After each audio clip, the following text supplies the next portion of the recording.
Good afternoon. We are starting the clinic shortly. We are just trying to sort out some technical edges. Urvashi ma'am, our DDG madam, we are trying to sort out a technical glitch. So I think the technical glitch is sorted and I hope you are able to see us. So a very good afternoon and a very warm welcome to NITRD-CTD-NTF Difficult to Treat TB Clinic. On behalf of NITRD, it is my privilege to welcome our DDG ma'am, Dr. Urvashi Singh, and Dr. Soumya Swaminathan ma'am, who is likely to join us, who is the principal advisor to the NTP at CTD. We are truly honored to have you, ma'am, with us. I also extend a very warm welcome to our attendees from different states. Today, we are also joined by international attendees from Bangladesh and Sri Lanka. And I also welcome the presenting team of NITRD, Dr. Rupak Singla, Dr. Sanjay Gupta, and Dr. Shashank, who will be presenting the case. I am Dr. Neeta Singla, I'm Nodal Officer, DRTB Center at NITRD. To my right is Dr. Rupak Singla, he's consultant in the Department of TB and Respiratory Diseases. To my left is Dr. Saroj Meena, she's senior pulmonologist at NITRD. Now I request our director, ma'am, Dr. Manpreet Bhalla, to give her introductory remarks. Thank you, Dr. Neeta. So am I audible? Yeah, ma'am, you're audible. So once again, good afternoon and welcome to this session of Difficult to Treat TB Clinic, which is organized by NITRD in collaboration with Central TB Division and the National Task Force. So, and we have with us Dr. Urvashi Singh, who is the DDG TB, and we thank you, Dr. Urvashi, for your guidance and support. And I think we'll be joined by also Dr. Soumya, as Dr. Neeta said, Soumya Swaminathan, who is the Principal Advisor NTP. And thank you, ma'am, for your guidance as always. And the expert for today's session is Dr. Rupak Singla, who's consultant TB and respiratory diseases at NITRD. The case expert for today is Dr. Sanjay Gupta. He's the head of Department of TB and Respiratory Diseases. And Dr. Neeta is the nodal officer and she is coordinating all these sessions. So the objectives of this meeting are to discuss the difficult to treat TB cases with respect to diagnosis, treatment, management of ADRs and other challenges like extrapulmonary TB and HIV TB. And the aim is to guide the doctors, all the doctors, the DTOs, medical officers, the faculty of medical colleges and students, also PG students, to manage the difficult patients as per guidance of our experts as per the NTP guidelines. And I think all these efforts will ultimately lead to the decrease in mortality, which is our aim for the NTB strategy. And also, we are joined by Dr. Ashok Bhardwaj, who's the chair of the National Task Force. So I hand over back to Dr. Neeta for the further deliberations. Thank you.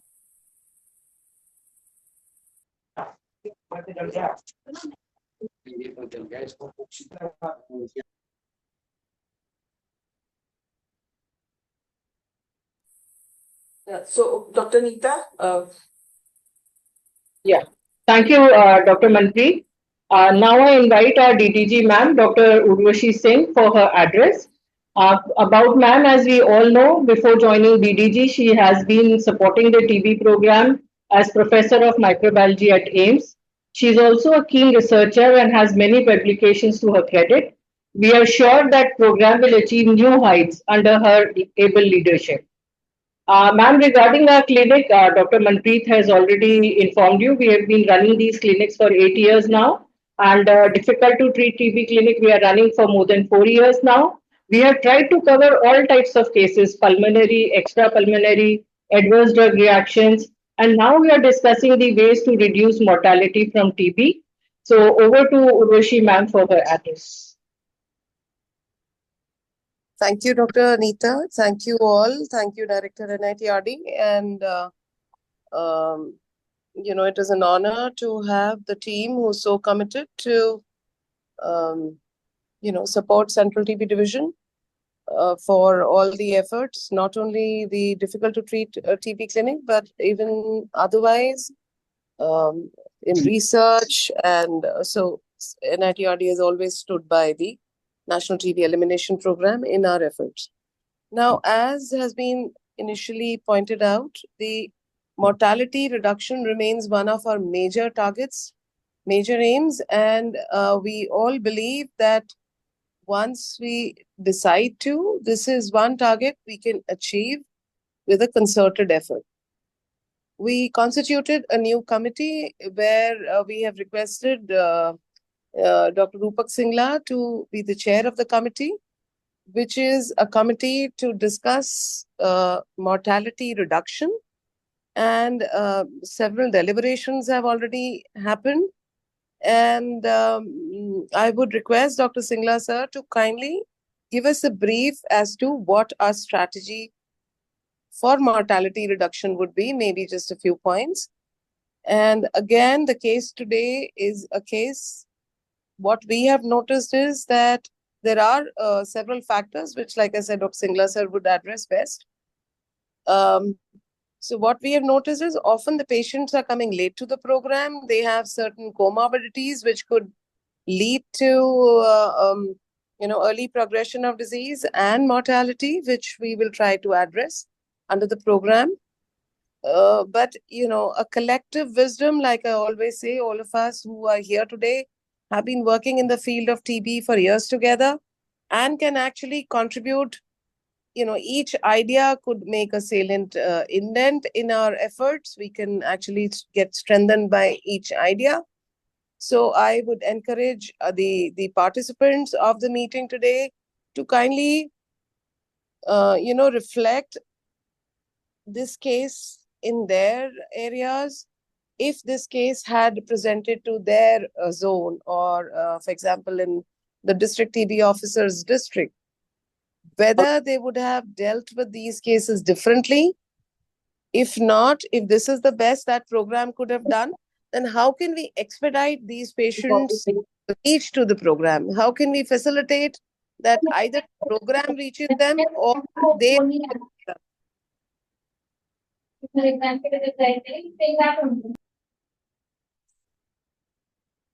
So with that, I would request Professor Singla sir to kindly say a few words regarding our efforts for reduction in mortality, where again I would like to reiterate, whatever we make in policy is taken by our team of STOs, DTOs to the periphery.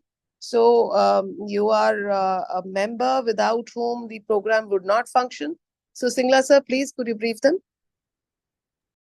Thank you, Dr. Urvashi. Thank you very much. And you have given me this responsibility to chair this advisory committee, which will suggest the NTP, the ways to reduce the mortality in the country. And as you are desired, we are presenting this case today wherein we found the multiple factors which led to the death of a very young girl. And if you permit, we will present the case, discuss the case, and at the end, I'll discuss about particularly this case and as well as in general the efforts our NTP is planning to go for reduction in mortality. If it's okay with you, ma'am, then we can do like. Definitely, we can go ahead. Thank you. Thank you so much. Yeah. Thank you, Urvashi ma'am, and thank you, Dr. Singla. So now we go ahead with our case presentation. Today's case is titled Lessons from a Lost Life, Analyzing the TB Mortality. So today we are going to look into the reasons for mortality. And to present the case, we have a very brilliant student from NITRD, Dr. Shashank. And the case expert would be Dr. Sanjay Gupta, who is the head of the department TB and respiratory diseases at NITRD. And the national expert for the case will be Dr. Rupak Singla. So over to Dr. Shashank for case presentation. Good afternoon, everyone. I am Dr. Shashank, and with me is Dr. Sanjay Gupta, sir. We would just want to share the screen. Just give us a minute.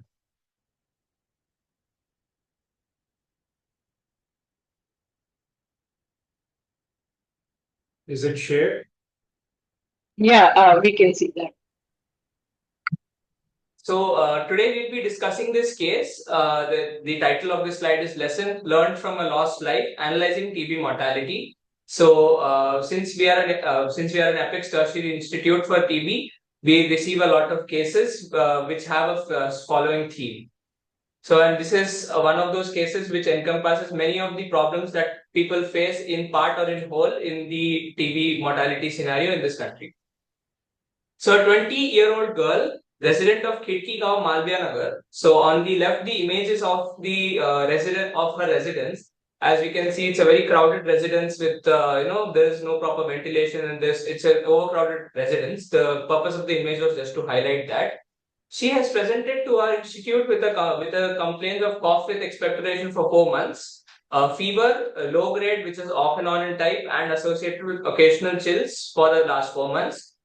Chest pains, which are dull aching, which decreases with some over-the-counter medications, and shortness of breath, which is progressive in nature. She's also having loss of weight and loss of appetite, and she reports to have lost more than 5 kilograms in the last 1.5 months.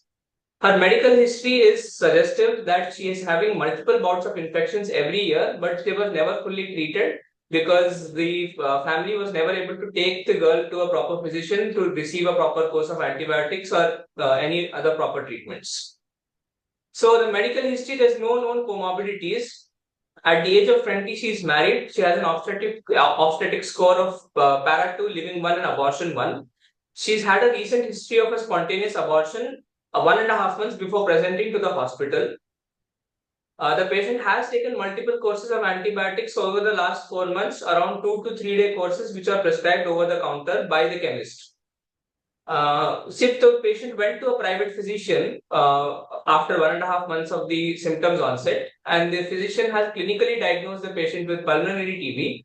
And she has started taking the Accurate 4, which is a privately available formulation of the fixed drug combination for TB, which contains the rifampicin, isoniazid, ethambutol, and pyrazinamide. And she is taking this, though she was prescribed another dose, she is taking this tablet as 1 tab morning and evening, which is to be noted. So her family history is significant for TB contact. 1 year ago, her father had pulmonary TB, and the father unfortunately has succumbed to his illness. He was taking the ATT, but from a private setup, but it was irregular. And sometimes, though he was registered under the NTEP, he was taking it sometimes from the dot center, but not regularly, and there was no relief. In the last 2 months of his illness, he became homebound and bedridden, and then he could not earn money for the family. This is the patient has given us the reason for why her father did not complete his therapy. So, and 2 months ago, her younger sister, also diagnosed as TB, but this time the patient has taken her to a dot center and is on regular follow-up. Though the ATT is not being taken regularly due to various reasons, even in spite of this, this sister is showing some signs of minimal improvement. And this sister is now working as a housemaid.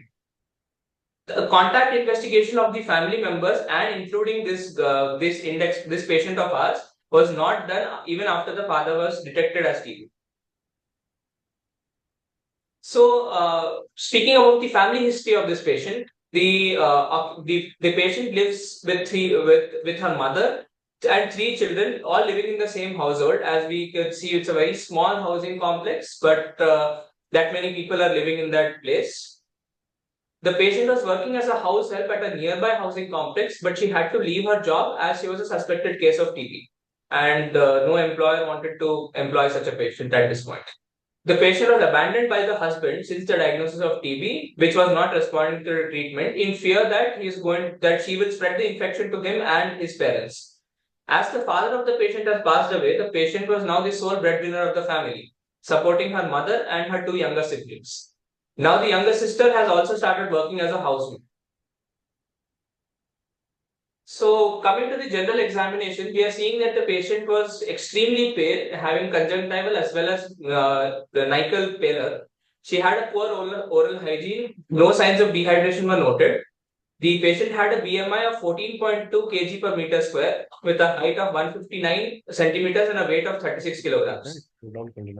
On examination, the patient was dyspneic, a respiratory rate of 26 per minute. She was unable to stand on her own and required support to even get up on the weighing scale.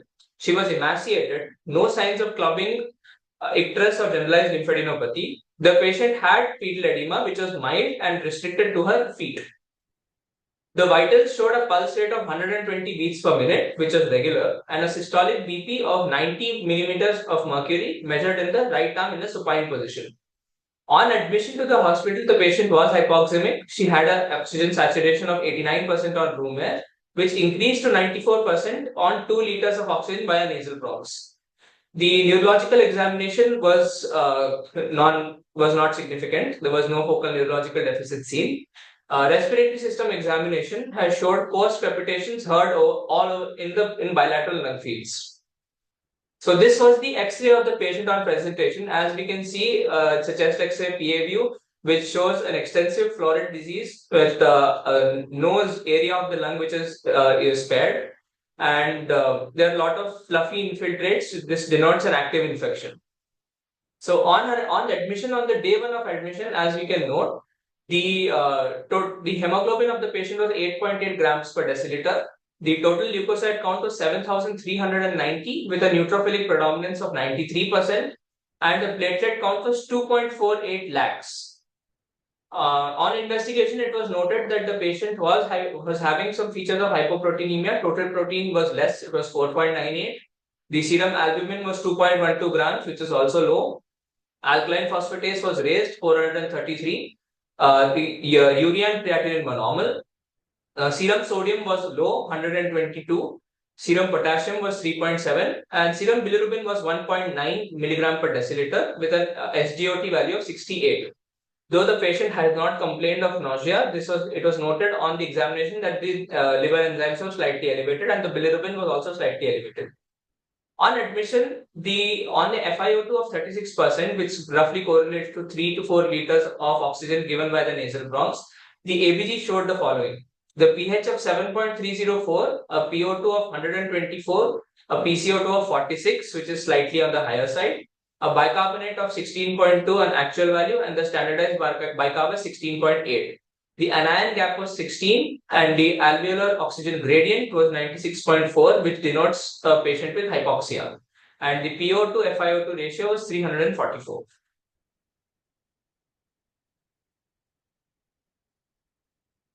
So when this patient came to us, we immediately started her on IV antibiotics, which was modified as per the lab reports and as per the clinical decisions. Immediately, the cultures, sputum cultures, and blood cultures, whichever were feasible at the time, were sent. Moist oxygen was continued at 3 liters per minute via nasal bronchs. Hematinics in view of nutritional anemia and hypochromic anemia were started. Nasogastric feeding with high protein diet was started. But her oral intake remained very poor, despite giving the high protein diet.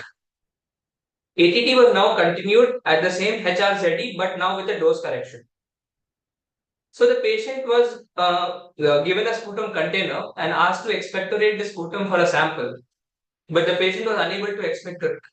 Excuse me.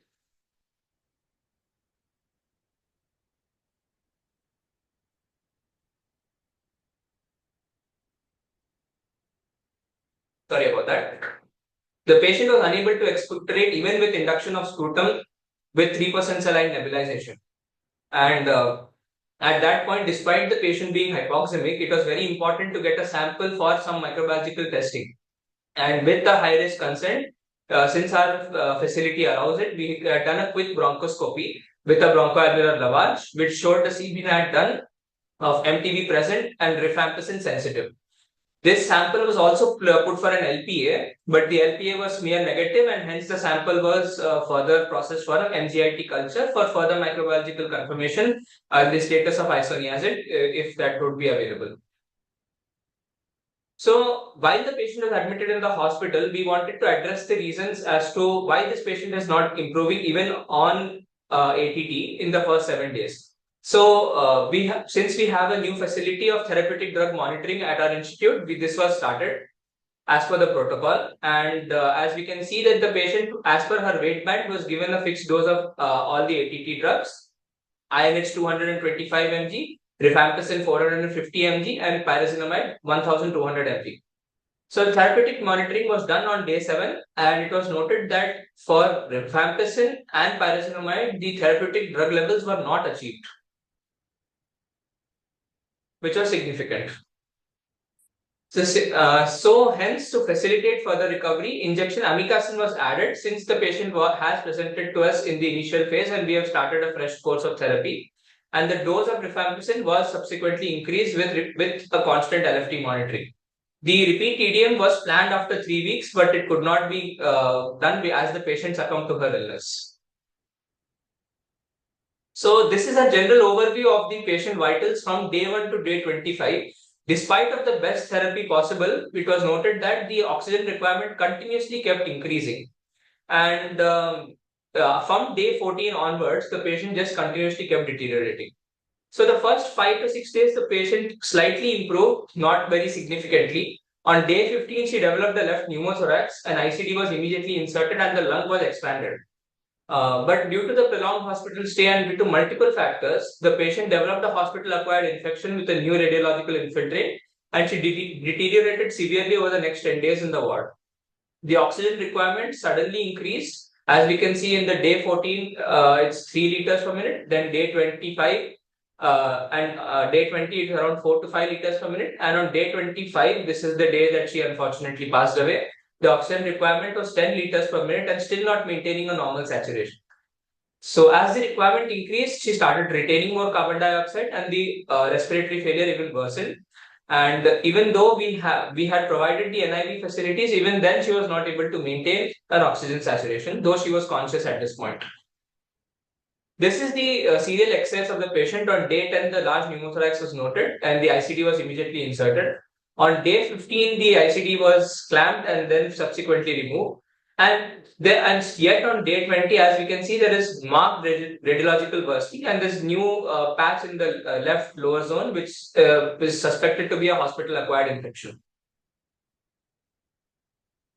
On day 25, the patient had sudden desaturation and hypotension and developed altered sensorium. And she was immediately shifted to the emergency room where the ventilatory facilities for sputum positive patients are available at our institute. The patient was intubated and put on a transport ventilator as the ventilators were used by other patients and none were available at the moment. On the same day evening, unfortunately, the patient had a cardiac arrest, and despite the best resuscitation efforts, she could not be revived and was declared as clinically expired. So thank you, Dr. Shashank, for a beautiful presentation. So from this case, in the discussion, we can see there are very large number of factors which probably contributed to her unfortunate mortality, like starting from the poor socioeconomic status, the housing, she lived in a crowded, overcrowded housing, with the transmission of infection among the family members. Her father and later on her younger sister also developing the tuberculosis. Then she had undernutrition or malnutrition with probably poor immunity reflected due to the history of multiple infections in the history. Then next, when the father had this developed tuberculosis. However, no contact screening at that time was done, and no TPT was given to the family members. So that was again a point to be noted. Then another point was the early marriage of this patient, and leading to one abortion also. And we see many times in India that just after the abortion or after the pregnancy or during the pregnancy, the patient develops this tuberculosis. She had poor nutrition, anemia. She was also deserted by the family. The husband has left this patient, and she has to come back to her the initial family, the parent family, and having no source of livelihood. So that was another contributing factor. There were delays in seeking the healthcare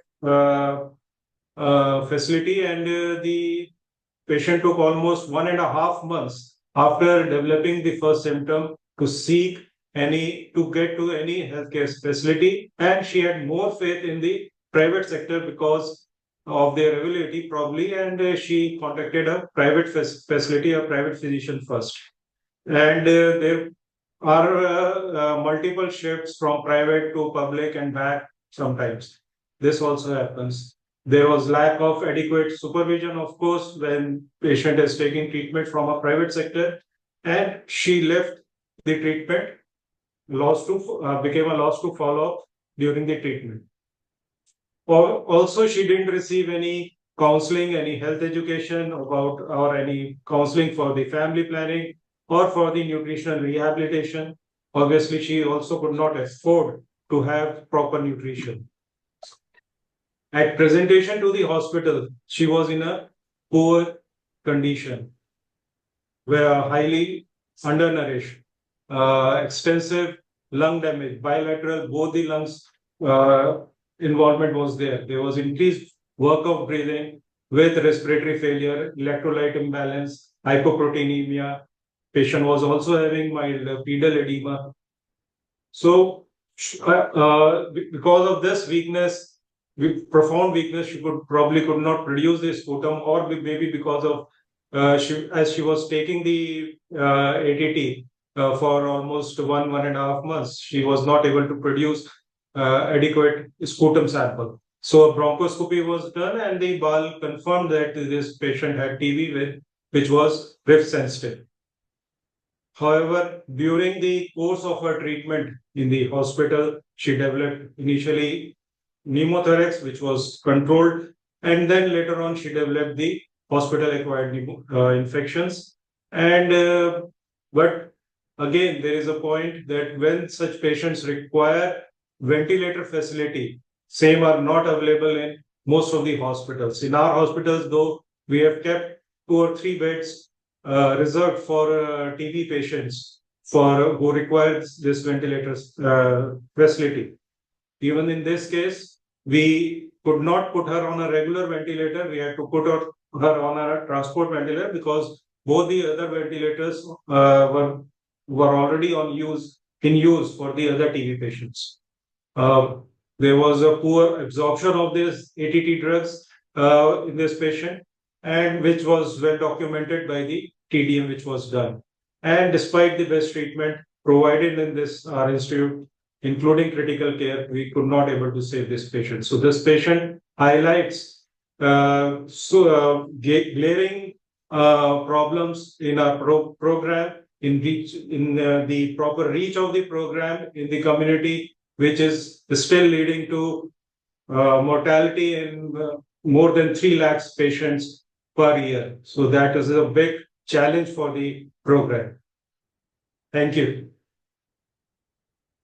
Thank you, Dr. Sanjay. We'll now take up questions before we go into discussions. Dr. Saruj, could you take the Yes, question? sir. Good morning, Dr. Radha Munje. Ma'am has asked what protocol we are following in TDM in our lab. Like we did the TDM at day 7. And sir, would you like to highlight on this, the protocol which we are following at NITRD for taking TDM? Okay. See, we have just newly started the TDM facility in our hospital.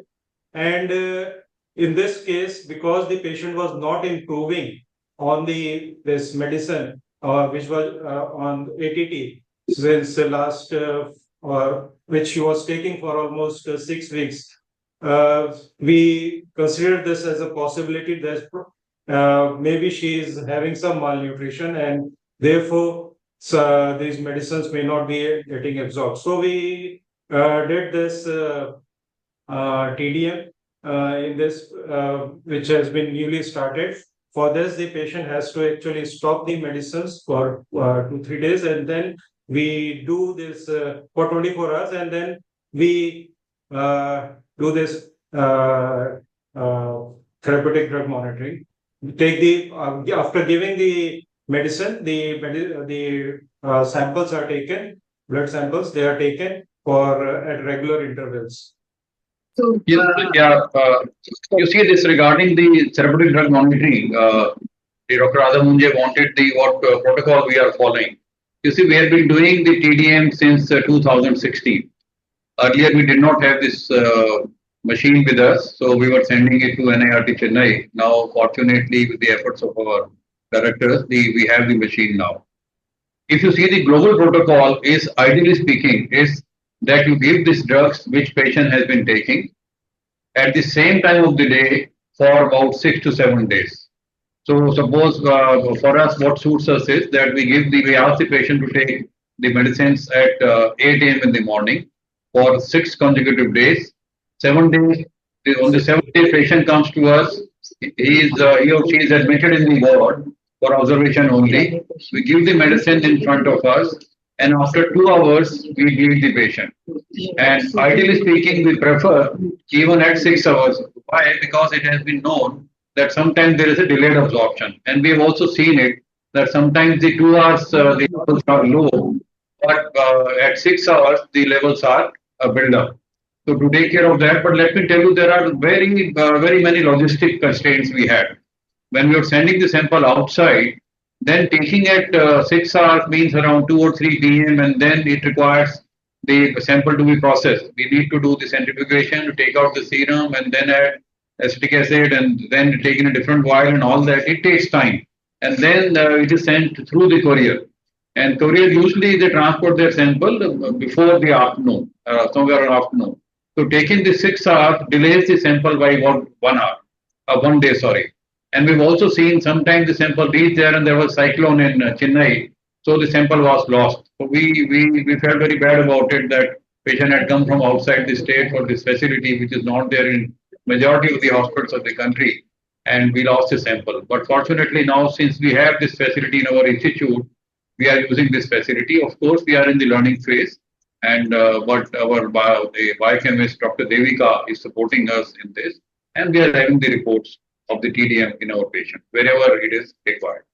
So the protocol which we are following, so just to add on to it, 7 days of ATT intake, and then on the same time every day on all those 7 days, as told by sir. For the drug sensitive TB, we are taking just one sample 2 hours after the intake of ATT, and for DRTB patients, we are taking two samples, 2 hours and then 4 hours. That is the guidelines which suggested by our lab. Although you see it is 2 hours and 6 hours is the usual routine. Peak action comes around 2 hours for most of the anti-TB drugs, and this 4 to 6 hours is the time they say you should also do it to see any delayed absorption. Right, right. So congratulations on having a new facility for our TB patients, one. And secondly, let me explain to you the background why I asked this question. So many of us have joined the webinar and we always learn something good and new. But we don't want everybody to carry a message that if a patient is not responding within 7 days, we have to start doing TDM. That was the intention of asking this question. One. And secondly, the other thing which we must add when we talk about TDM is that patient has received anti-TB drug and appropriate regime, like DA patient is proved DSTB, taking drugs regularly, which is ensured, and still either the patient is immunocompetent and still not responding, or there is no deterioration. Sorry, there is deterioration in the lesion. So either the lesion is static or it has deteriorated. So actually these clinical criteria should also be added to the protocol, and then the actual protocol of drawing the sample. Otherwise, sir, everybody will think कि 7 दिन में हमको TDM करना है, and it would be something very difficult to put in the program. This patient was not improving for the last 1.5 months. So it was not that we did it within 7 days. Patient actually presented in a very bad shape. So this was considered as a possibility, and because we had the facility, we did it. Yes. You see, let me clarify, Dr. That we can understand. Ideally speaking, facilities available. yes. Of treatment when patients are not responding. At least 7 days. months, first 2 months, failure to convert. There is no usually you see 2 to 3 months we wait because as you know the in 80% of the patients sputum converts by end of second month, next 10% around by the end of third month. So usually we wait for about 3 months for the patient response. If it doesn't come, then we consider the patient, we check the compliance, we check the dosages, we check other comorbidities like HIV, diabetes and all this. And then we plan the patient for the TDM. So that should be the message that patients who are not responding to treatment despite say 3 months or more of treatment, and we ensure the compliance, we ensure the dosage of the patient that is correct, and look for other comorbidities, and then only we should subject the patient to the TDM. In this case, as Dr. Sanjay said, patient was malnourished and not responding, and they had a florid picture in the X-ray. So in these cases, we are worried about the saving life. And since we had the facility with us, we decided to do it a little early so that in case the levels are low, like we found in this case, we could initiate some action immediately. Thank you. Yeah, thank you, Dr. Singla. Dr. Behra has been raising his hand. Over to you, sir. So thank you, Dr. Nita, and thank you, Dr. Singla. I think very nicely Sanjay has, put out all the points about why such type of patients they die, which is possibly the theme of the discussion today.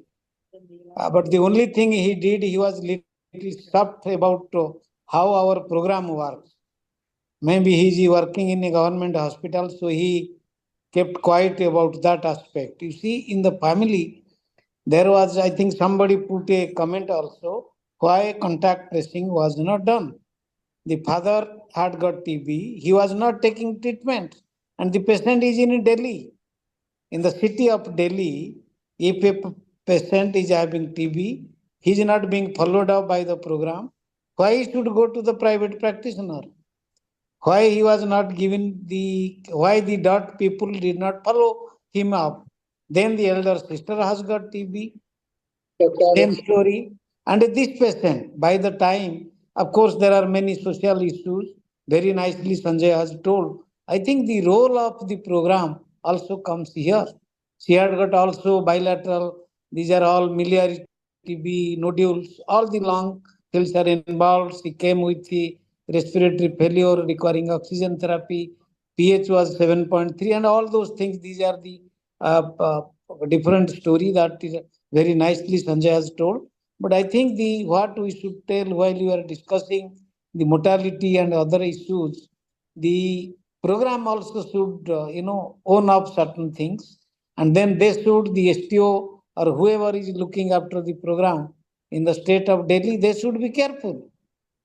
That is how one after another in the same family the same thing is happening. The drugs are so effective. Why she was going to the private sector, and why she was getting something she was getting from the dots? Was she given enough money? Was she receiving enough money of 500 rupees per month to get her nutrition, whatever support was coming? Why she was so poorly?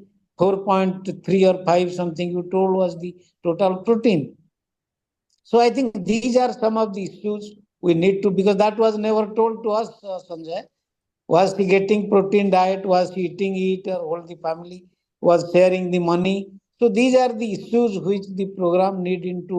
I'm not going into the technical aspect or academic aspect of it, but the social aspect of it, which is very rightly you have brought up an important issue, and that is what I think I will be cautioning everybody. Yeah, thank you so much, sir. Your comments are well taken, and they really raise important questions to the program in government sector as to what should be done in the field. We have Dr. Ankur who has raised his hand. Dr. Ankur. Thank you, ma'am. Sir, very important case. It is a poster case like for every patient with very poor prognosis admitted in the hospital. Now, in this case, there is patient has anemia, patient has hyponatremia, the LFT is deteriorating, albumin is less. So, sir, in these cases, whether number one, there are a few questions.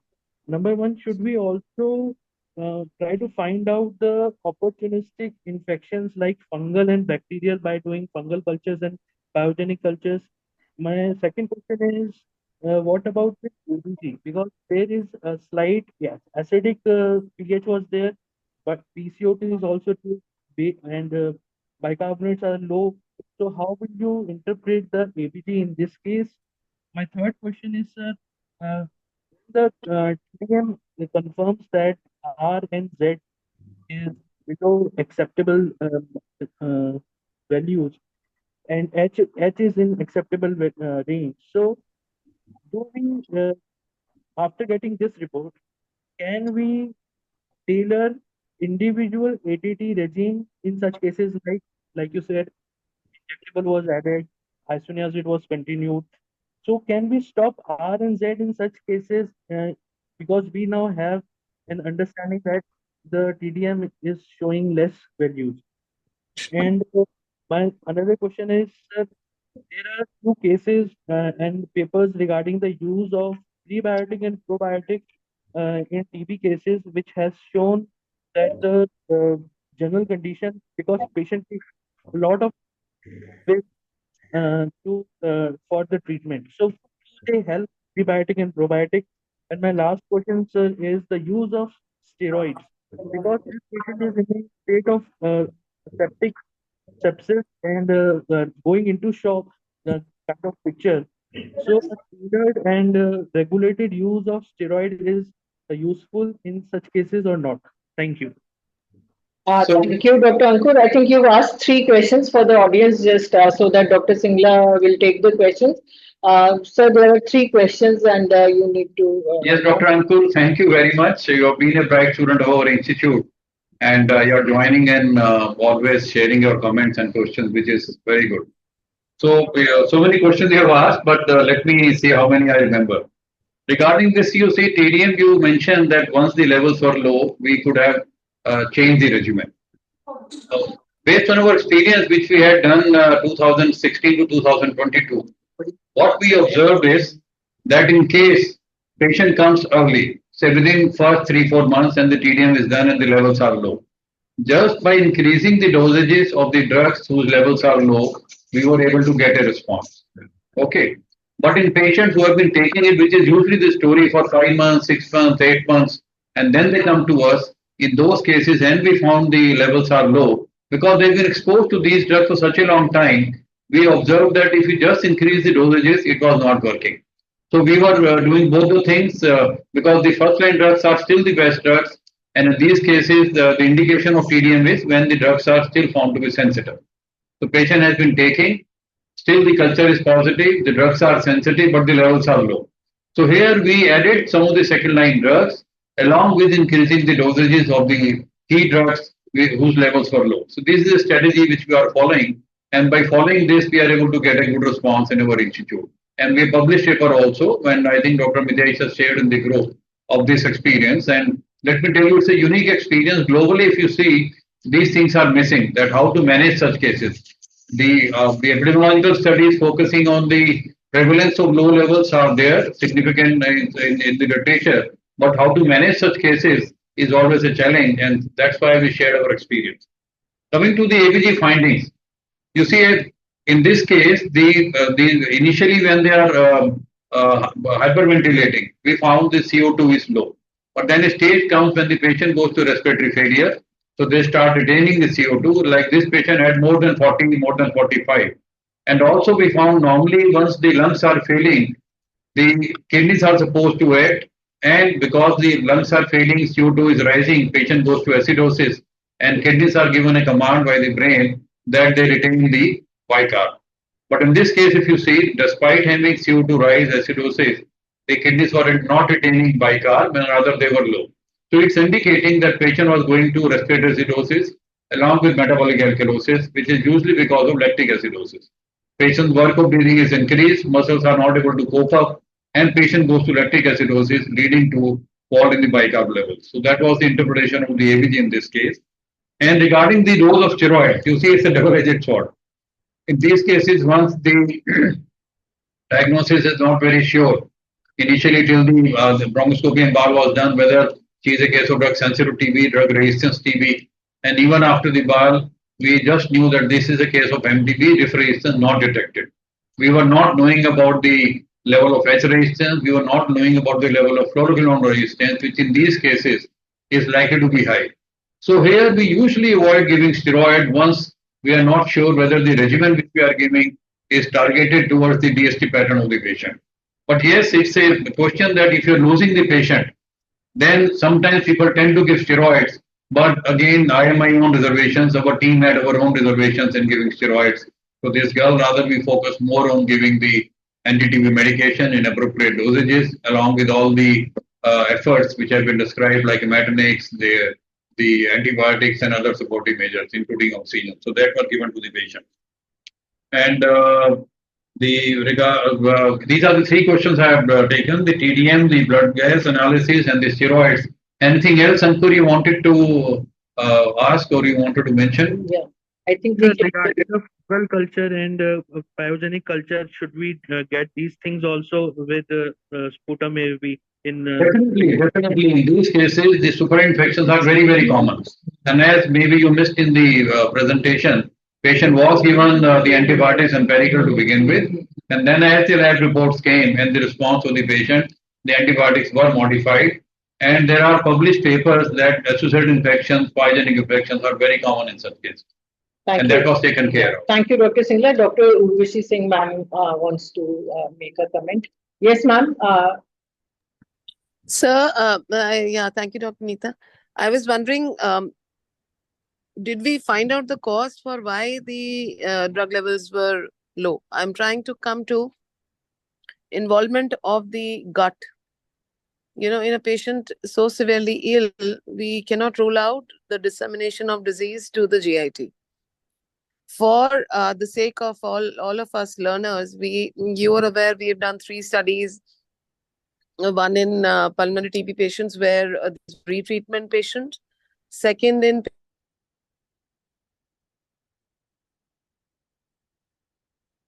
results, and these patients were not actually failing other than the first group, which was retreatment group. Second group was only abdominal TB. This got published in IJTLD last year, and the work on TB meningitis is communicated and should come out soon. My point is, drug levels can actually tell us that the absorption is not happening, but we must suspect it in any florid disease where we can well imagine that the disease must be getting disseminated, whether we can find the evidence of that or not. And again, of course, this was a defaulter patient who, for her own reasons, could not stick to the treatment. But we may be having several more patients who come in late to the program and actually need a lot of good care. Thank you. Thank you, Dr. Urashi, for raising these very, very important points. And if we look back at our own experience, you see, as you also said, the factors like malnutrition, diabetes, HIV, they are known to have some kind of enteropathy which prevents the absorption of the drugs. And when we were doing the blood levels of these patients, especially who could walk, who could go, we had tied up with Dr. Ahuja in the AIMS gastro department. And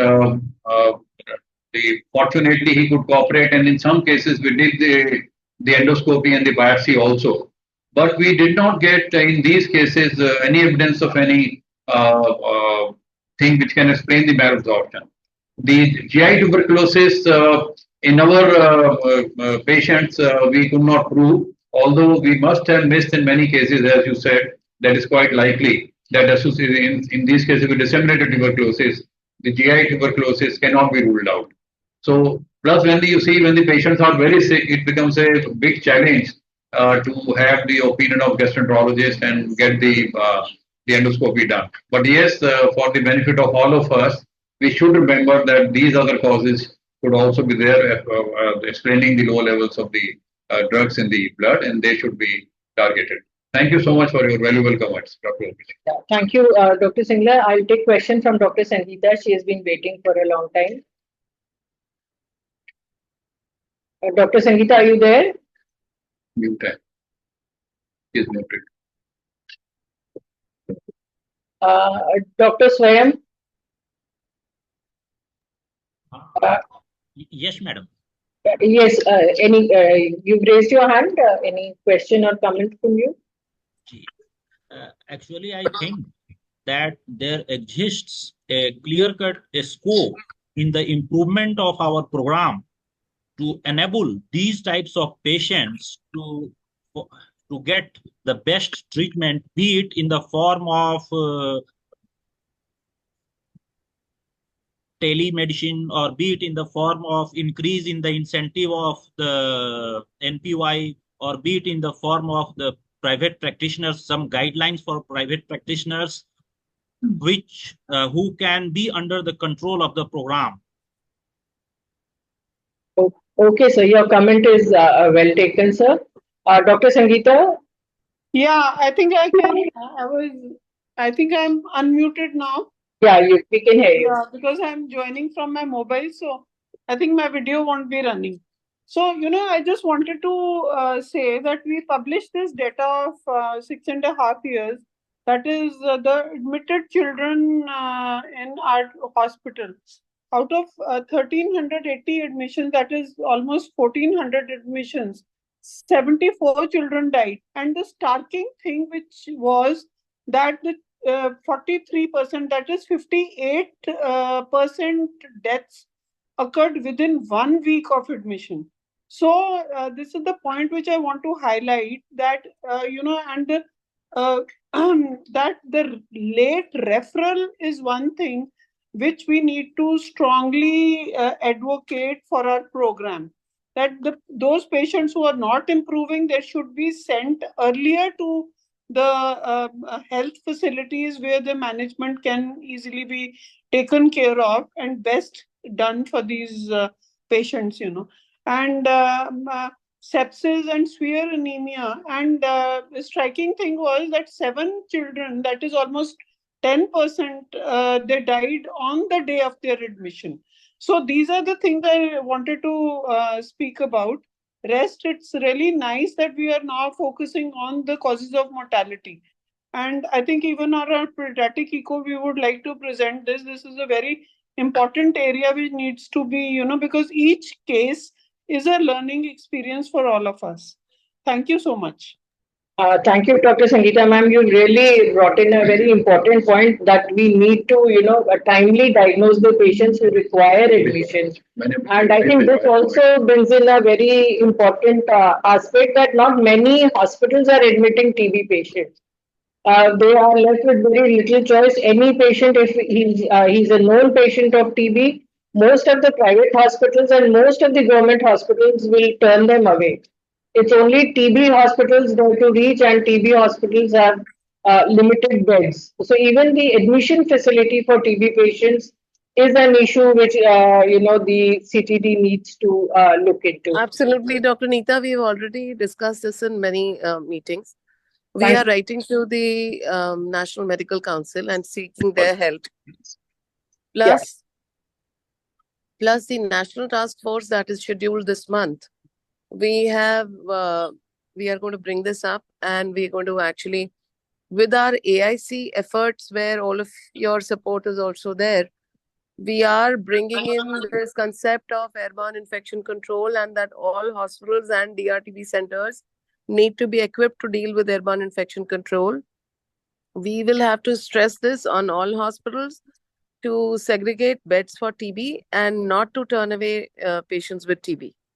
But let me also bring up that sometimes, so the sometimes, like patients with I came across one patient's request who had neurological TB and was turned away from NITRD. Just last week, I wrote to Director NITRD. I would, in such cases, possibly, if the beds are available, of course, the beds may not always be available, would urge you to kindly send a referral to a nearby hospital and request the right physician, right field specialist, for example, the neurologist or so on and so forth, to come and take a consultation in NITRD. But we are going to take this up in a big way with the NMC, and we hope that they will understand, and we'll possibly, if required, urge senior authorities also to help us for this cause. Thank you. Yeah, Dr. Urvashi, I just would like to respond to this. I got your mail, and this patient actually, because we don't have the facilities for managing CNS TB and also we refer the patients. But as you said, we can try and because it's not a multi-speciality hospital, we are usually we refer the patients. But we can The issue is that the multi-speciality neurologist will also say, I do not have AIC. I cannot admit. He may not get permission from the administration to admit. So this is a difficult aspect for all of us. We have to deal with it head on, but let's try to find solutions as best as we can. Thank you. Yes, and one more thing, Dr. Neeta and Dr. Sanjay, just one question. This patient has, there are household contacts, there are children of these patients and mother. So were these patients, are they being followed up or investigated so that we can prevent at least in these children from, because the whole family suffered from TB, the father and So ma'am, you brought in again a very important component. अभी हमारे पास बहुत लोग जुड़े हुए हैं, especially district level से, and we have many DTOs, our health workers who have joined in. So this is a very important message or an important question coming up कि contact tracing का exactly क्या हो रहा है in the field, whether it is being done or not, are we following the guidelines? Most of the places, when we look into NITRD, the data is not very encouraging. Most like it's still in a very incipient stage where we see a very small number of contacts being traced and put on treatment. There is a BCG vaccine also now for children and adults.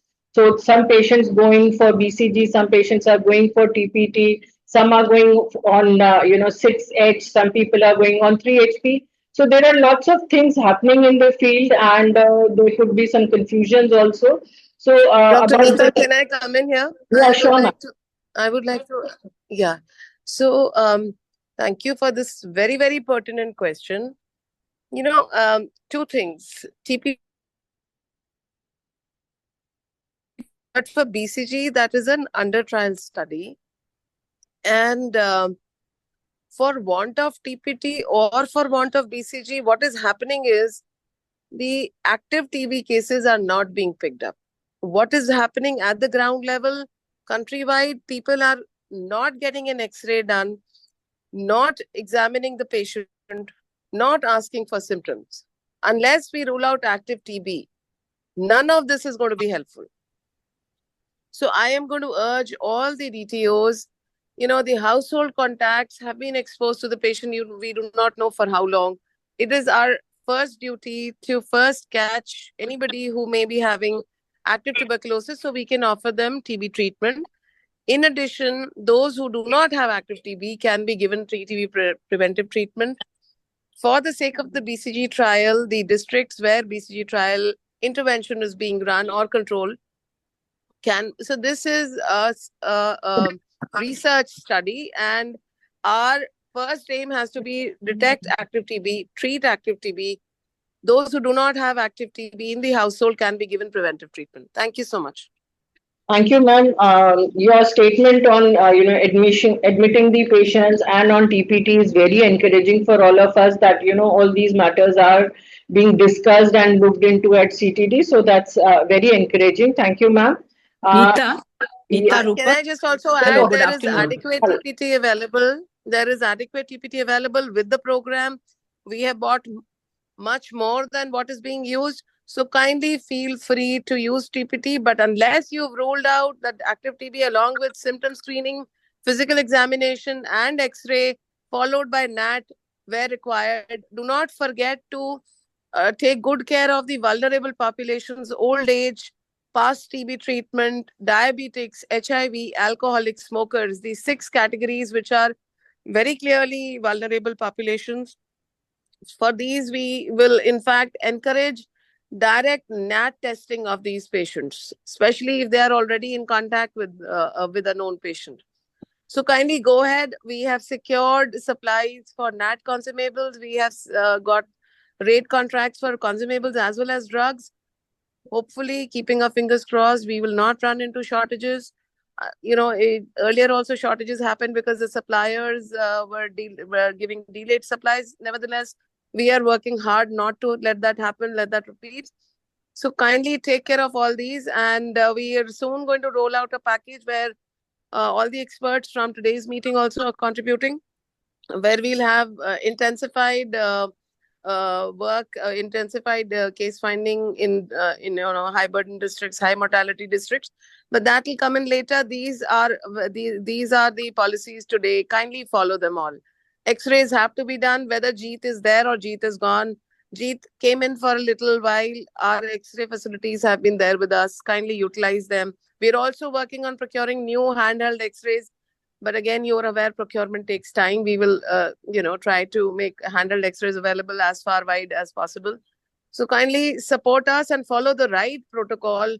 Active TB has to be picked and treated. TPT, if you give to an active TB patient, will probably complicate the patient's disease, and we may also get resistance. So kindly keep in mind active TB first, then TPT. Thank you.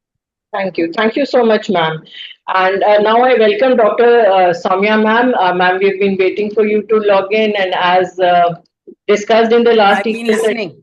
I did log in right from the very beginning, but I had my video off. So I've heard the whole thing. I might have missed few minutes only in between. Sure. So firstly, congratulations for taking on this case and discussing it. And, it is so sad to hear the whole story. It shows multiple failures at different levels. So the question I had is the Delhi DTO on the call today and his team, especially the STS and the TBHV of this particular region, this particular address? We really need to hear the programmatic side of things. I mean, this is a complete failure and a breakdown. And everything that could go wrong has gone wrong in this particular case that you described.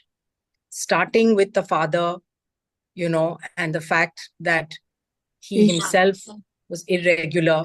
And it was clearly the social issues in this particular family, the poverty and the multiple challenges that the family was facing that did not enable them to actually even complete treatment. Because as often happens, it's a choice between going for your daily livelihood.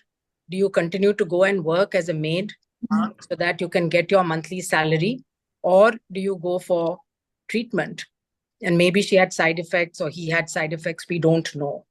So this case discussion is only complete when you get the programmatic side to come in. We can keep theoretically discussing, this should have been done, that should have been done.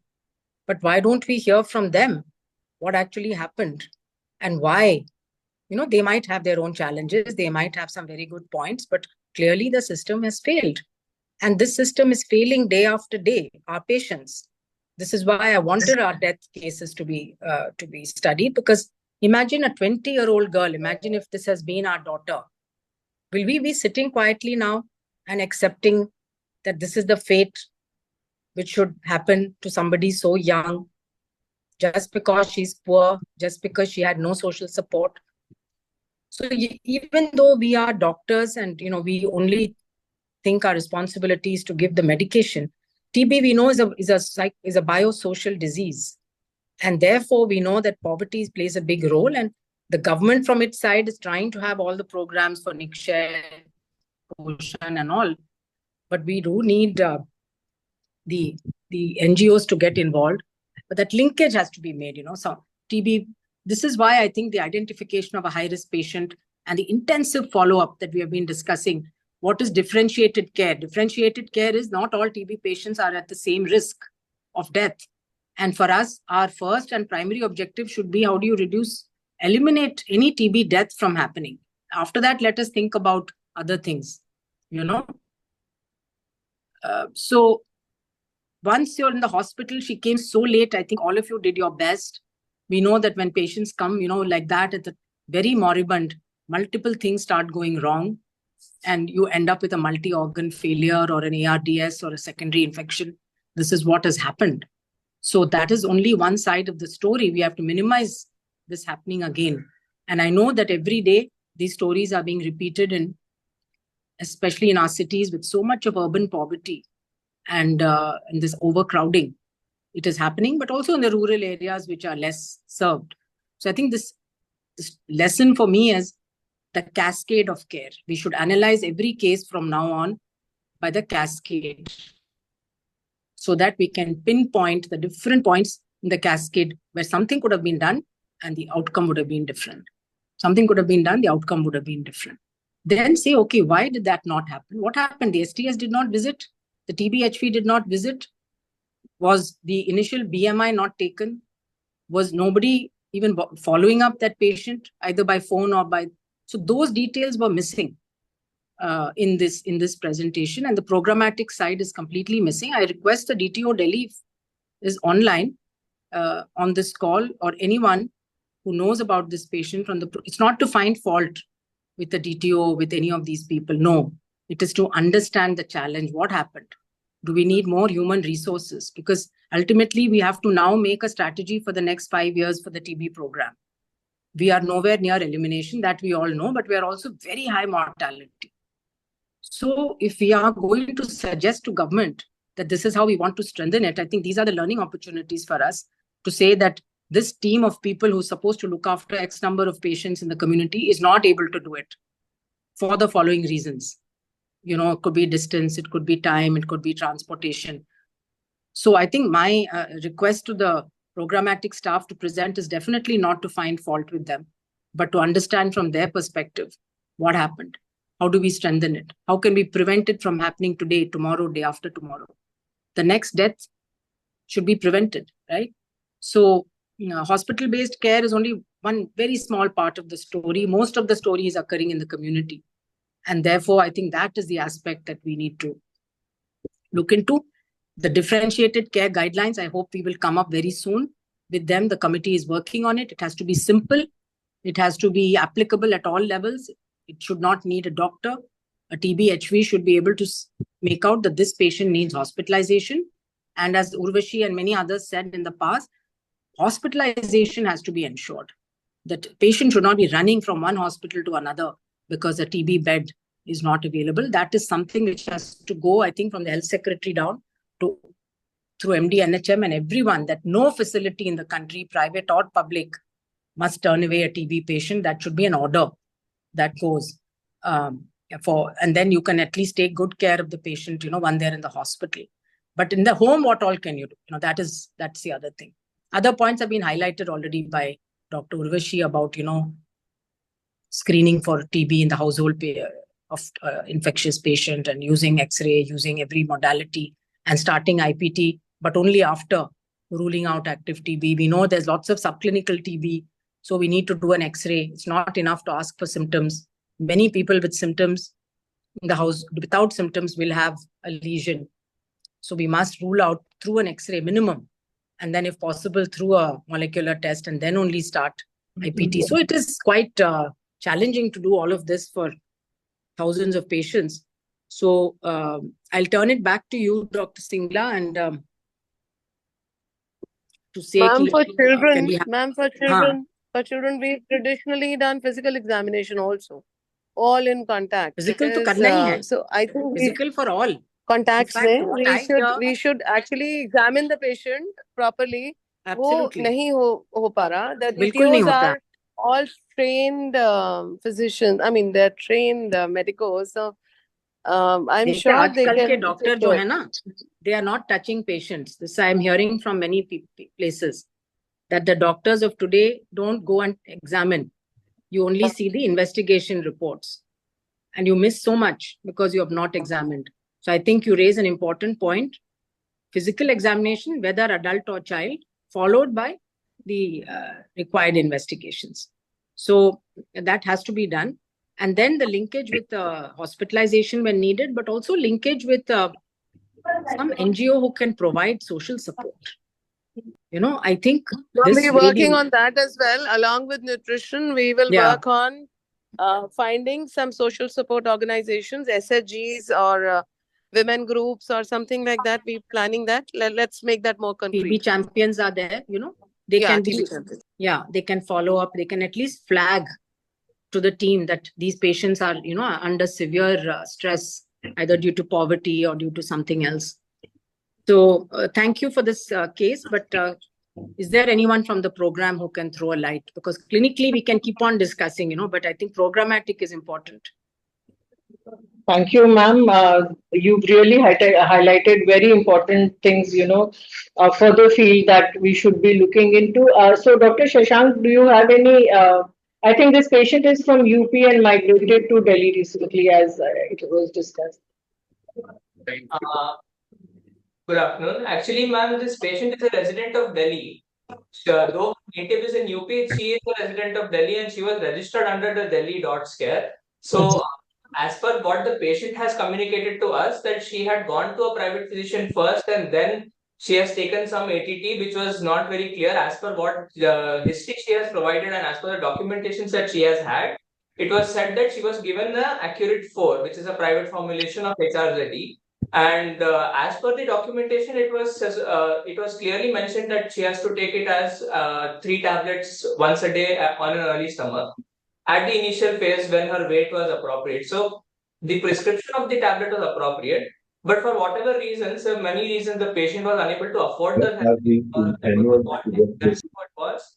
But the patient said that when she communicated it to us, she said that she was taking it 1 tablet in the morning and 1 in the evening. So she was with a private doctor throughout. She never came into the TB program. Yes, ma'am. So she had taken, actually started at a private center and she was taking this 1 tablet morning evening. So we asked her why, and she said that the 3 tablets in the morning give her a lot of nausea.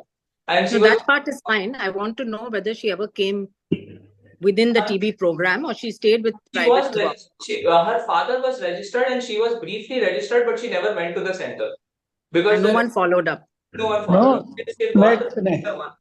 Madam, actually, I am sorry, I am Dr. Behra. Good afternoon. I think you have hit the right point. I think you have started from the fundamentals. I think let the program go through the fundamentals first, and we should start from there. Where is the dots? Whereas the dot provider, why that system was discontinued, madam? Please kindly go through it. And very quickly, another point, you told about the beds. Do you know that, madam, the government has, they have said that there is no need of chest and TB department. ये थोड़ा सा मैं आपका knowledge में I want to bring to your notice. Please kindly look into that. Thank you. Yes. Can I come in at this point, madam? I'm Dr. Radha. Yes, ma'am. I think Dr. Puri and Dr. Jaikishan have been waiting for a very long time. Can I take their comments first? Of course, of course. Sure. Dr. Jaikishan, sir. Sir, you're muted.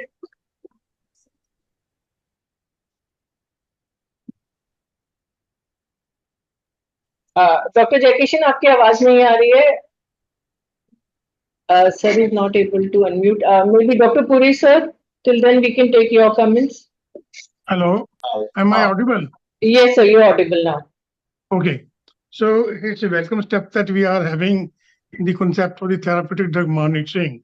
Now, what about the quality of the drugs? What about the storage at the periphery? Whether the quality is maintained at the storage level? Whether there is the interactions between the anti-TB drugs, so accurate is given, whether their levels will be there, whether there is interaction with the other drugs also or not, and they has to be taken in account. Otherwise, the pharmacokinetic and pharmacodynamic aspects, the nausea, the vomiting, beside the abdominal TB should be taken care of. Now, since this is a patient which is a female patient, so whether the gender aspects, whether the social aspects are not important in case of the say females, whether say in case the patient is newly married, should be a counseling on the part whether the pregnancy should be there at all or not, whether it can be postponed or not, whether the pregnancy, if at all it is there, then the stress of the bearing the child, stress of the rearing the child, and in case this patient was having the abortion, whether the gynecological support was taken or not, whether the high risk the pregnancy care, the gynae part was taken care or not, and the infection can travel from the gynae itself once the patient is having the abortion, and the abortion was performed at a center which is recognized for this or otherwise, and we should be taking care of all these aspects, and the social aspect, the mental stress, the physical stress, the patient is abandoned by this husband. So that will also be lowering the immunity and the malnutrition. Say, as already pointed out, that differentiated TB care, the low BMI was there, high respiratory rate and BP and other things were there. So that whatever is the comprehensive care which need to be provided to the patient on all aspects, that was lacking, and of course in the periphery also we are having the delay. So there was a delay in diagnosis of the patient, and in case of the female, the delay can occur not only for this at the time of diagnosis, but later on also during the treatment aspect also. Patient may not be able to go to fetch the drugs. Patient may not be able to say get the consultation for the adverse reactions or complications or sequelae. And one of the aspects was that here, even at the NITRD, you were not able to get those ventilators.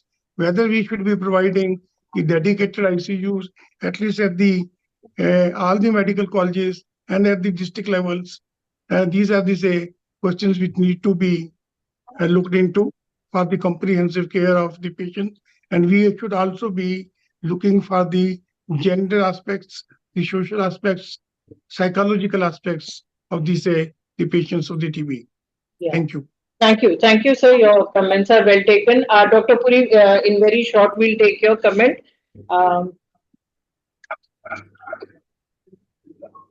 Dr. Puri, sir. Yeah. Good afternoon, everyone. Here the question of the death. Can you hear me? Yes, sir. You are audible, sir. So here I like to discuss in brief that the impact of the treatment on these patients, and who presented to us with a saturation of less than 90 were recovered with the appropriate treatment. So there is a 25% would have come with saturation of 90%. 60% patient was recovered, but 30% died. So we should look for these patients in the low weight. Their saturation is dipping. They should be admitted in the appropriate setting. Every patient of pulmonary tuberculosis who is put on ATT should be at least seen by the concerned doctor. He should look for the few signs and symptoms where the mortality is high. In way we can prevent the mortality. If there is any mortality of TB in the family, that patient should be taken care in a much more wider sense, we should do a audit of the death, mortality of that patient. What are the reasons why that patient has died?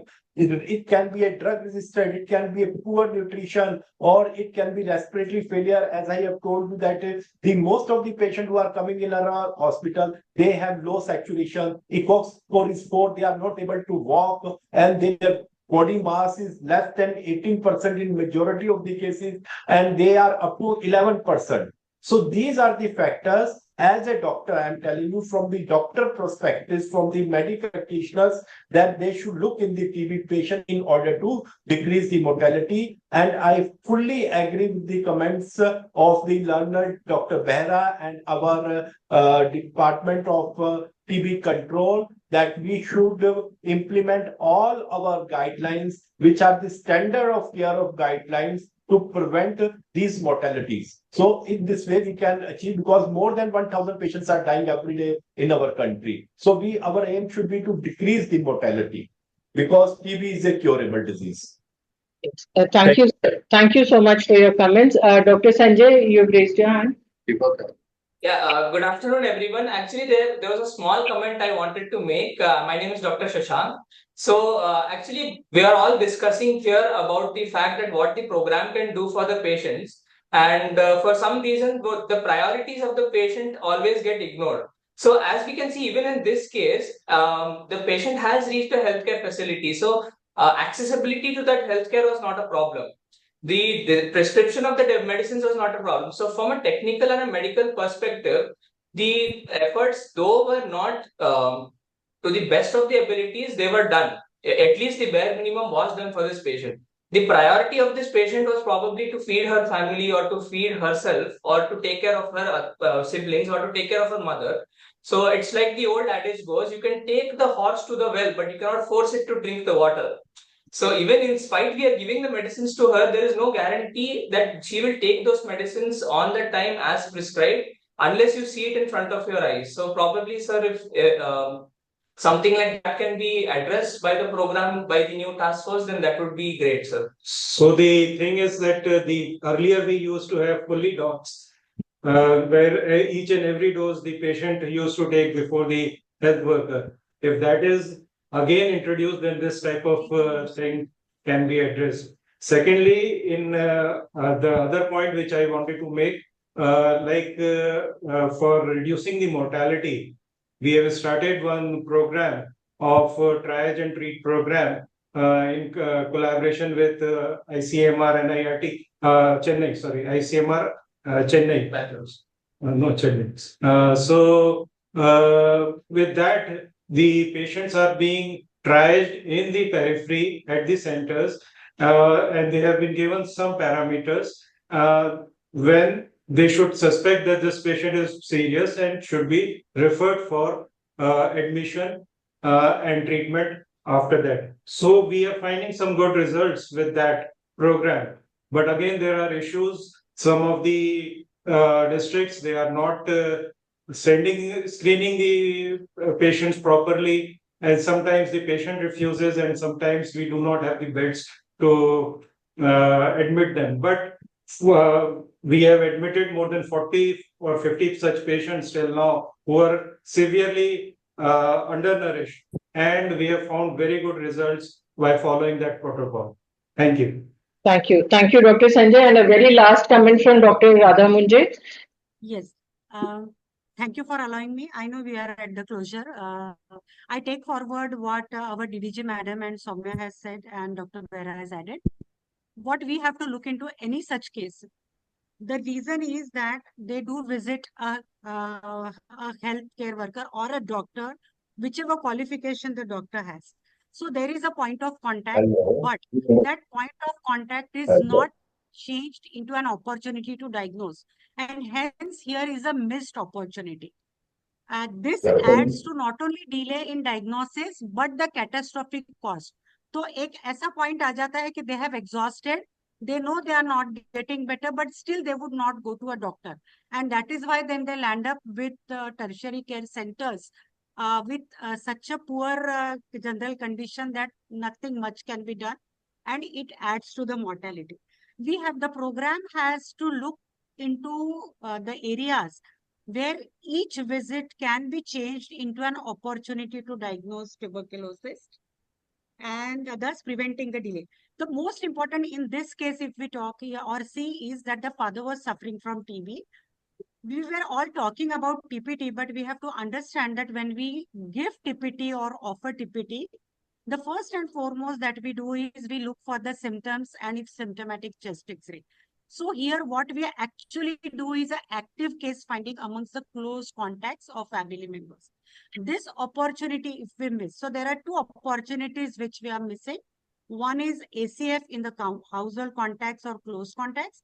And second is whenever they go to a doctor, TB is not suspected and TB related investigations are not added. Only if these two things are done, I think most of the issues related with severe forms, poor general condition and deaths can be prevented. This is my opinion based on my experience. Thank you, ma'am. Thank you so much. And now that we are crossing our time, I request Dr. Singla, who's the national expert for the day, to give his final comments. Thank you, Dr. Neeta. I think much has already been said by everyone. And you will see, as we all know, as far as data goes, still in India, every year more than 3 lakh TB patients are dying. Although it is less than what it used to be earlier, but still you see more than 3 lakh patients dying is not a small number.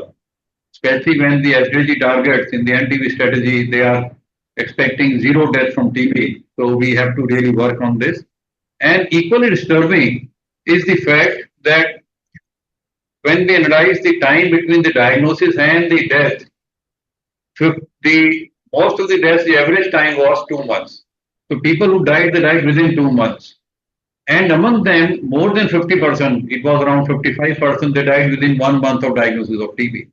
So that means we have to do something fast so that we diagnose the cases who are likely to die early and accordingly we act. And as Dr. Somya also said, as Dr. Urushi also said, the country has taken a first priority in TB management is how to reduce the mortality. And accordingly, they have constituted an advisory committee to guide and to advise the National TB Elimination Program on the strategies to reduce this mortality. And already our ministry is having differentiated TB care, which is looking into this aspect. Now coming to this case also, you see, in our institute, being a tertiary institute, we get patients who are very sick, they come to the emergency ward and they die very soon. So to see what are the factors which are there in the periphery, which can be diagnosed early, the simple factors, we did a study around 250 patients and looked on the fact that patient who died within a 1 week of admission compared to the others who survived more than 1 week. And then we had very sort of interesting and very troublesome, very disturbing findings that basic things like the factors which are responsible, like saturation less than 90%, the respiratory rate more than 20 per minute, systolic blood pressure less than 90 millimeter of mercury, advanced disease on the chest X-ray, heart rate more than 100. So these were the factors which can be easily diagnosed in the most peripheral part of the country. What happens if patient has massive hemoptysis? Immediately refer to the heart center. Patient is delirious, altered sensorium, patient is immediately referred to the heart center. But when these things are there which are easily measurable in the field, it is ignored.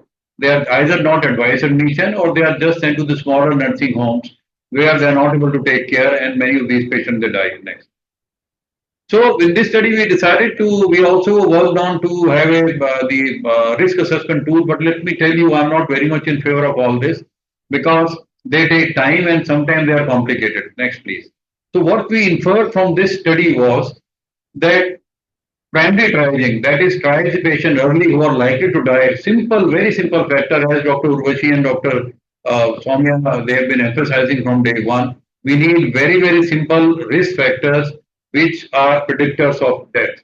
And they include things like saturation less than 90%. Everybody can see in the field now pulse oximeters are available in the most every part of the country.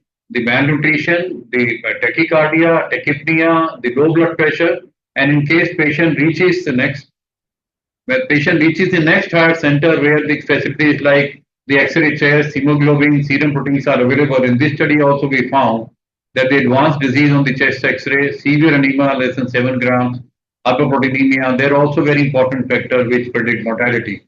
And other studies have also been done, like very important studies from Dr. Bhargav, the Russian study. There also they found that very simple risk factors like even the edema field or the low BMI, they were also responsible. Inability to stand itself is a very important factor that should alarm the peripheral worker that this is a time to send the patient higher up, otherwise the patient can die.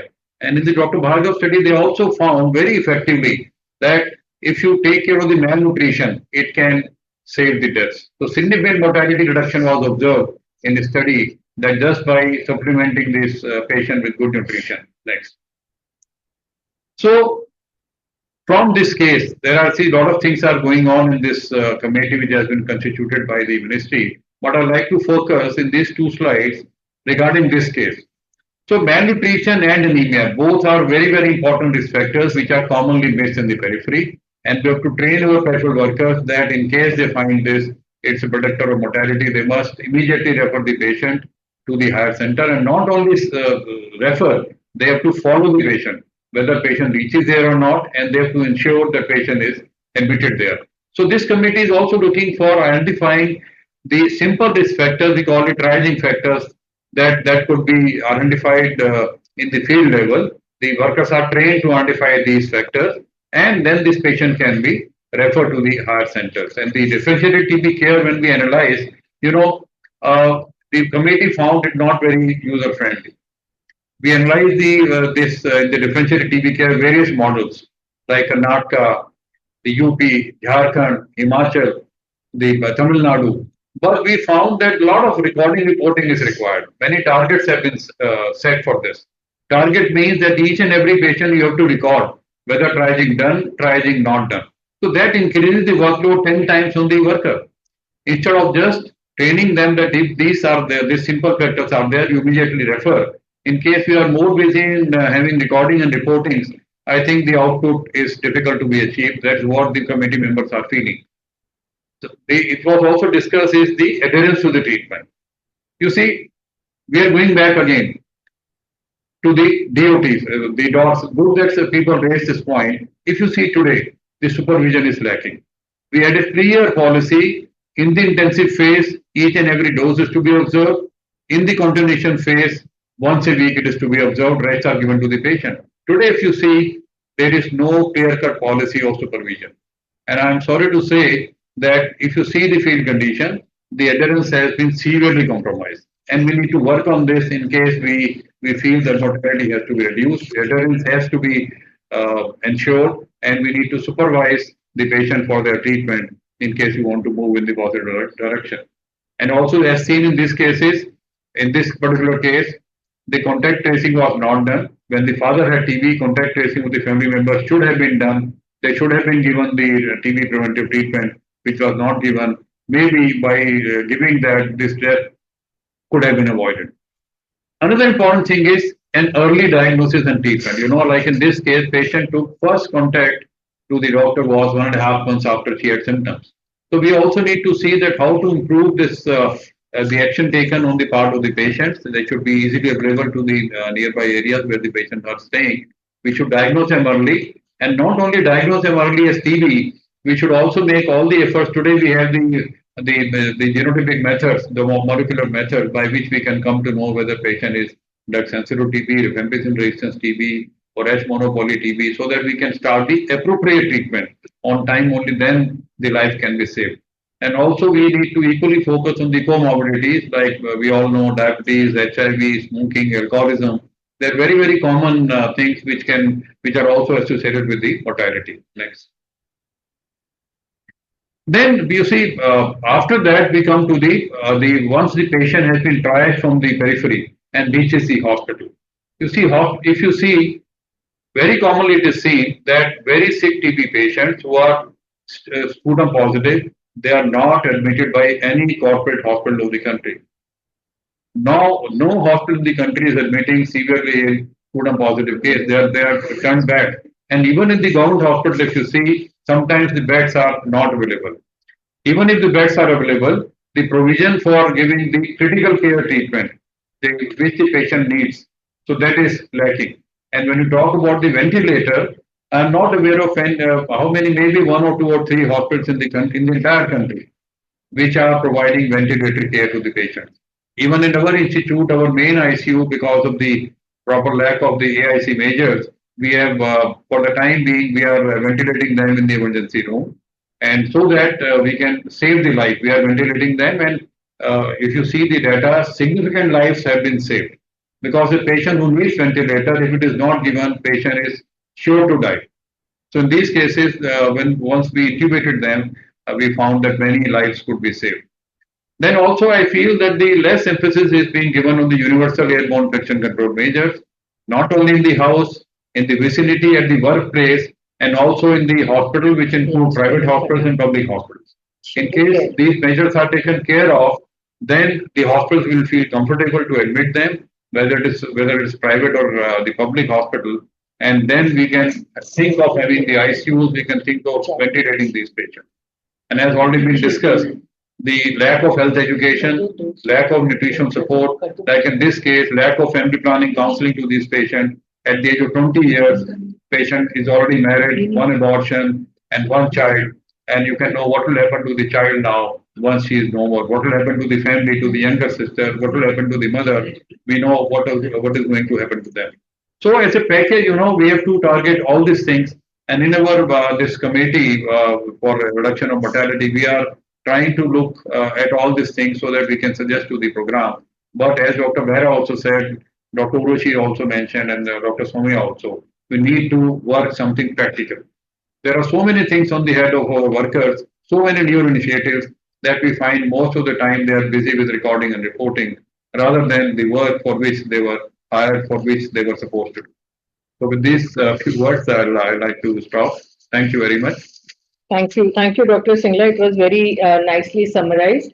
So it was basically going back to basics for early diagnosis and starting treatment of the patient in the right doses and giving him regular treatment. Supervision in the of the treatment at the field level is very important. Again, the contact tracing is next important thing that we need to look into. And then timely diagnosing a patient who needs admission and referring them to a bigger hospital. Thank you, Dr. Singla. And now I request Dr. Ashok Bharadwaj, sir, Chairman NTF, to give vote of thanks. So thank you, Mita. I will start from where Dr. Singla left. So Dr. Singla, first of all, I must say that I agree with Dr. Behra that we have forgotten the basics. We have to start from the basics. Second, the decreasing mortality. What is our progress? Less than 20%. So DTBC is the only answer. So many states where it has been adopted, they have succeeded in reducing TB morbidity a little. But the main block here is that no hospital is willing to provide beds for the TB patients, whether it is DSTB, means DSTB patient.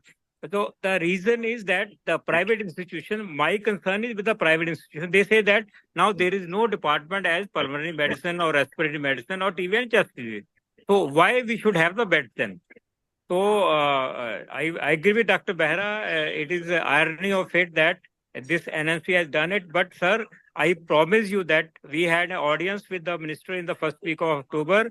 And as I had always promised that by 31st of December, this subject will again come to UG curriculum. This is my commitment to the program. So I will do it. I will get it done, whatever may be the consequences. So then the very supervision now, very supervision of the cases, treatment. The patient do not complete the treatment. So we are thinking about DRTB, but what about DSTB? Patient start treatment sometime after 1 month.